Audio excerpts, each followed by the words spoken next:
સામાન્ય માણસ ઘરના ધાબે પાણી ભરાયું હોય તો પાવતી ફાડીને શુરાતન બતાવતી સુરત મનપાનું વડોદરા આરોગ્ય મંદિર જ ગંદકીના ઘેરાવમાં હોવાનું આપ કોર્પોરેટરના રચના હિરપરાએ કહ્યું છે। આરોગ્ય કેન્દ્રની પાછળ ખાસ દારૂની મહેફિલ માટે માજી ધારાસભ્યના નામજોગ બાંકડા ગોઠવવામાં આવ્યા હોય તેવા દ્રશ્યો સામે આવ્યા છે। સામાન્ય માણસ ઘરના ધાબે પાણી ભરાયું હોય તો પાવતી ફાડી શુરાતન બતાવતી સુરત મનપાનું વડોદરા આરોગ્ય મંદિર જ ગંદકીના ઘેરાવમાં હોવાનું આપ કોર્પોરેટર રચના હિરપરાએ કહ્યું છે। આરોગ્ય કેન્દ્રની પાછળ ખાસ દારૂની મહેફિલ માટે માજી ધારાસભ્યના નામજોગ બાગડા ગોઠવવામાં આવ્યા હોય તેવા દ્રશ્યો સામે આવ્યા છે। સુરત મહાનગરપાલિકા સમાવિષ્ટ વડોદરાનું આરોગ્ય કેન્દ્ર ચર્ચાનું કેન્દ્ર બન્યું છે।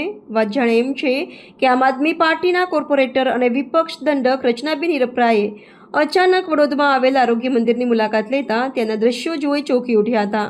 ઠેર ઠેર પાણી ભરાવાની સમસ્યા તો ઠીક, ગંદકી પણ પુષ્કળ પ્રમાણમાં હતી। એ અધૂરું હોય તેમ દારૂની ખાલી બોટલો અને દેશીની પોટલીઓ જોઈ કોઈ પણ વ્યક્તિને એમ ના લાગે કે એ સુરતમાં છે।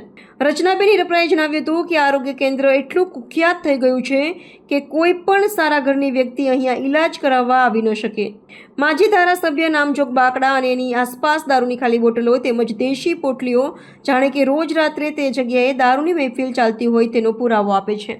આરોગ્ય કેન્દ્રની આસપાસ જ ગંદકી હોવાથી અહીં પણ પુષ્કળ પ્રમાણમાં મચ્છરોના ઉપદ્રવ હોવાનું જાણવા મળે છે। સુરત મનપા સામાન્ય માણસના ઘરના ધાબે જો પાણી ભરાય તો તાત્કાલિક એને નોટિસ પણ ફટકારે છે અને દંડ પણ વસૂલે છે।